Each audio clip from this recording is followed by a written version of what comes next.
And Japanese people generally don't want a house that looks Japanese. What is good, everyone? Welcome to my channel. Today's episode is a long time coming. Basically, I wanted to do this episode forever, but for one reason or another, I never got around to putting it together. It's a little more involved than some of my normal episodes. But today I want to talk about why I think modern Japanese houses are ugly.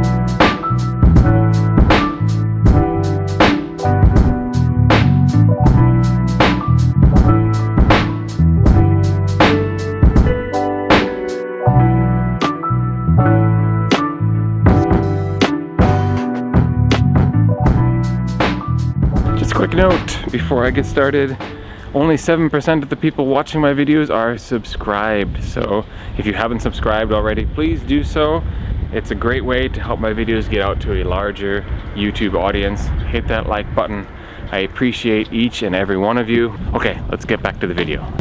First of all, I want to make it clear that I'm walking around a neighborhood, and I don't mean this neighborhood to be indicative of what I'm talking about in any way, shape, or form. I don't want to imply that. This just happens to be where I'm walking today, okay? That being said, I do think Japanese modern homes, and when I say modern, I mean in the past 20 years, so early 2000s until now, there are a lot of really hideous, ugly homes made during this time period. I'm going to split this topic into two parts. The first part is what I'm talking about. What do I mean when I say I think they're ugly? And then I'm going to explain why this sort of ugliness has come to be an issue, like why homes have started to be designed this way. Because I've gone through the process of designing and building our home, and we went through several different building companies, and we also looked at already made homes when we were thinking about getting a house. So I've been in and around a lot of homes when we were looking for ideas as well for how to build our home. To begin, I think I would like you to picture what you think of when you think of a Japanese home. Like, what comes to mind? I feel like a lot of people who are from abroad, the first homes that are going to come to their mind will be like the kominka, the traditional Japanese farmhouse, with the soaring, high-peaked roof, beautiful symmetry, great old beams and materials that the house has been made from. Very Japanese looking and a very distinct, beautiful style. Or maybe you think of a pavilion type home that's maybe one story and has polished gleaming floors and tatami mat rooms and a tile roof. Kind of the image of a place where Japanese nobility would live. A modern day castle, if you will. Now, the reality of modern Japanese housing is very different than that. So where modern Japanese houses fall down for me is a lot of them have this general lack of proportion. They seem to be randomly styled, and I guess the easiest way to say it is they look like the outside of the home was done as an afterthought. And I distinctly got this impression when we were going through the design process, when we were trying to build the home. And we went with 3 different housing companies, kind of pitted them against each other to see who could come up with a design that we genuinely liked. And we went with the company in the end that actually could come through with the design ideas we had in mind. The other 2 companies basically did a dreadful job. I came into the design process with a pretty distinct image in my head of how I wanted our house to look on the outside, and the design process was very much done from the inside of the house to outside. So like the functionality of the floor plan, all that kind of thing was done first, and then we started talking about the outside. And I said, I want something that looks distinct, and I want it to be Japanese but modern. So modern Japanese, that was the phrase I kept using. And one company did great, and that's who we went with, and the other 2 put design after design in front of us, and it was just disappointment after disappointment. And they seemed genuinely bemused by the fact that I cared so much, they would tweak their first design just a little bit, put that in front of me, and then be like, really, that's still not good enough? And what I'm looking at is something that is completely nondescript, doesn't look Japanese in the least. And I realized that they just weren't going to indulge my ideas at all. Like, you've got the floor plan you want, what else do you need? Well, I have a hunch maybe if that's kind of the attitude of a lot of building companies, then they're probably able to push whatever design they feel like making onto their customers. And if the Japanese customer is not going in with a really strong image in mind, they're probably going to get something rather nondescript. When we moved into our neighborhood, when we moved into our newly built house, I had an interesting experience. An American who was already living in the neighborhood came over and introduced himself, and he made a comment that really struck me. He said, "When I saw your house, I knew it had to be one of us." And I'm quoting him directly. I knew it had to be one of us. And he meant a fellow non-Japanese person. After that, we got into a conversation. What exactly did he mean about that? And he said, well, you know, Japanese people generally don't want a house that looks Japanese. And yeah, there's some real distinct truth to that. I had another neighbor who was Japanese ask me, you know, why is it that foreigners seem to like Japanese design so much? And I was taken aback, and the only thing I could think of to say was, well, I don't understand why so many Japanese seem to have discarded Japanese design. Like, why has that happened? Since then, after looking into the issue, I have some ideas as to why that is probably the case, and I will share them with you in the second half of the video. But for now, what are the problems with Japanese modern houses? Why do I think they're ugly? Well, first of all, as I mentioned, it's that idea that they're probably mostly designed from the inside out, and therefore the outside is very much an afterthought. And another reason is there's no sense of proportion. A lot of them seem to be built with just kind of random facades, random looking wall structures, and especially windows, window placement and the type of windows. There's like no sense of symmetry.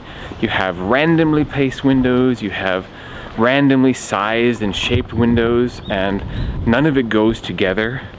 And I just look at these homes and think to myself, like, what was this style you were going for? It seems to have no style sense whatsoever.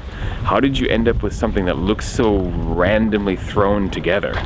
One house that we actually looked at and rejected that is actually not that uncommon had no windows facing the street. We basically pulled up on this giant edifice, this giant wall.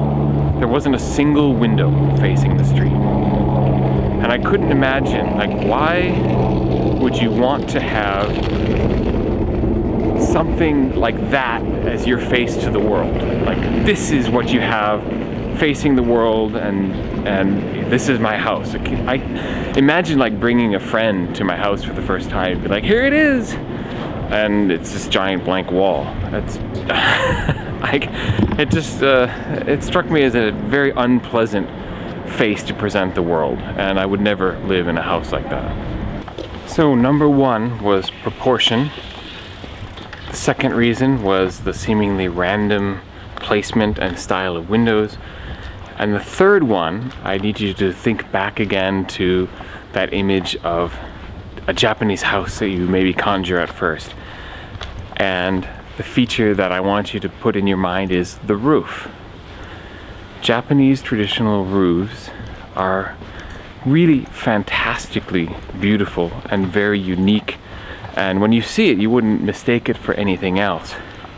But modern homes have discarded that entirely, and roofs tend to be just little caps that are put on the top, or they've gone to like a modern, like a Southern California tile, or maybe they don't even have a roof at all because it's a house shaped like a square box. And typically you find the houses have almost no eaves. There's like no overhang on the sides of the house, and as a result they really don't look Japanese. They really don't look like anything. So for those three reasons, that's why I feel Japanese modern homes are ugly. They've either taken on no style whatsoever, they've taken on a seemingly random, like thrown together style, or it's completely nondescript. Now I'm going to get into the reasons that I've discovered why this is likely the case. The first reason is simply privacy. And I'm talking specifically about the windows. Now, Japanese homes, there's just not a lot of space in Japan, and Japanese homes tend to open very directly onto the street or be very, very close to their neighboring house. And as a result, you don't get a real sense of privacy from your home. And I can understand why people opt for small windows and strangely placed windows, because if you had like beautiful bay windows opening up onto the street and the street's right there and people are wandering past your living room all day long, I could see why that would be unappealing. So it's not like America when you can have this nice lawn and then that opens up onto the house. So you can't do that in Japan a lot of the time. And that's a problem that has actually only gotten worse with the continuing movement of people into the cities. Now, Japan's population is famously shrinking, but the population of the cities is not.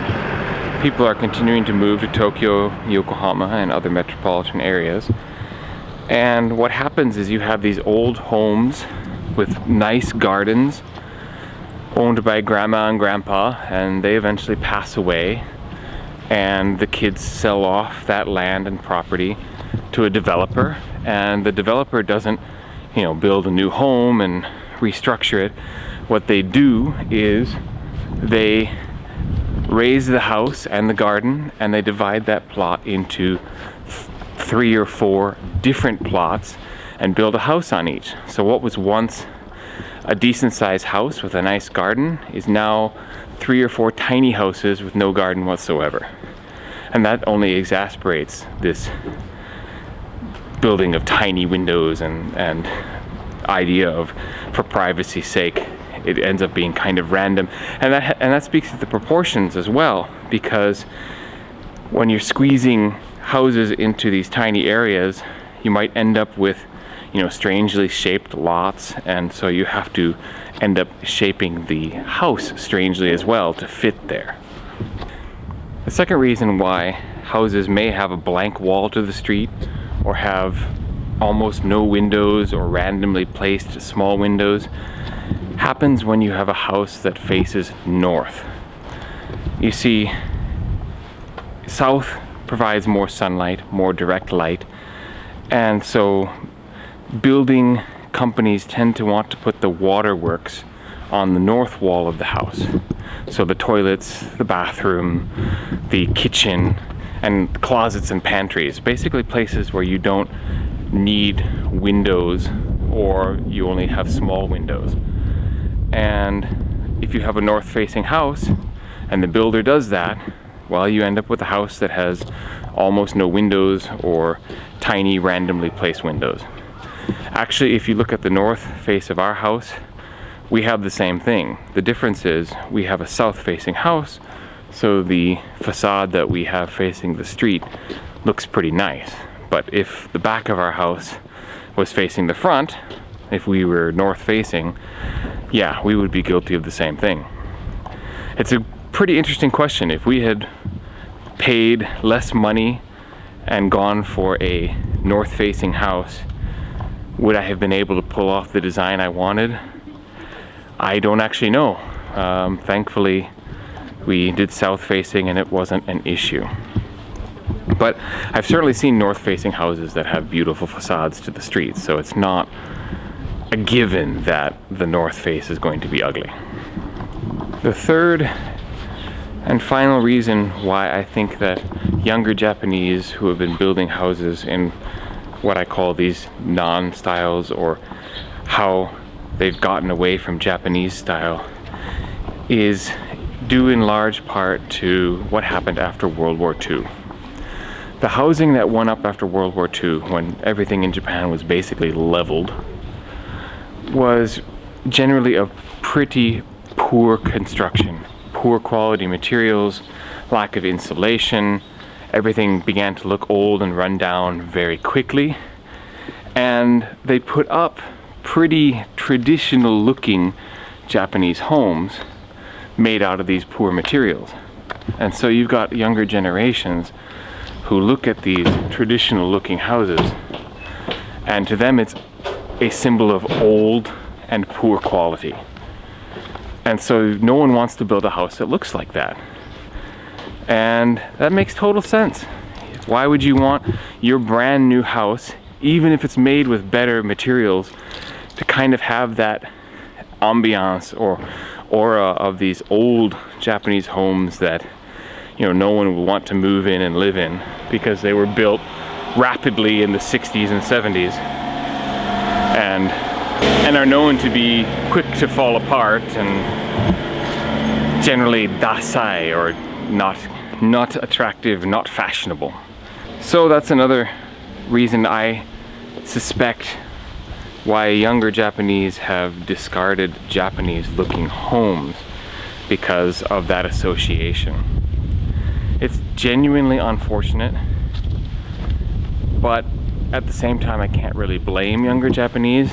I just wish they had replaced the Japanese looking homes with something that had some kind of style, or figured out a Japanese modern like I insisted my house be. Instead, we've got all of these nondescript, genuinely uninteresting and full-on ugly houses to contend with when we walk around a Japanese neighborhood.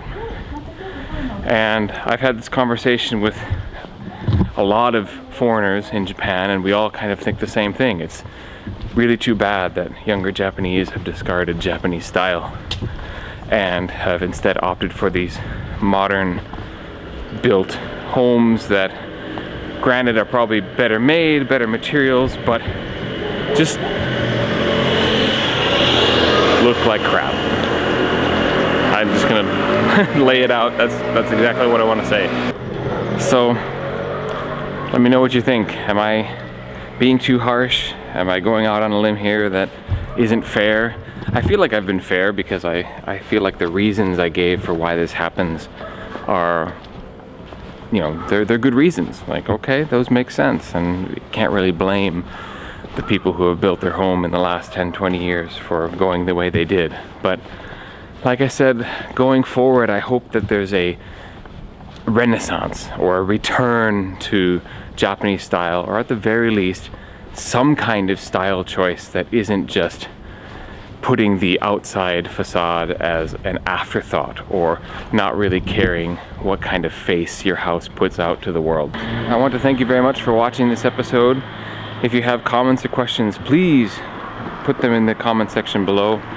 Join the conversation. I'm still a small channel, so I have no trouble at all responding to comments, so I'm happy to answer any questions or give my opinion further if you have something that you want to comment on.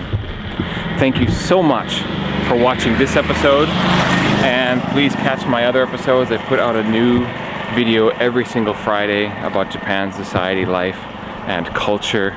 So you can look for my content each week on Friday, and of course go back and look for my past videos as well. Like and subscribe if you haven't already, and thank you so very much for watching this one. Peace.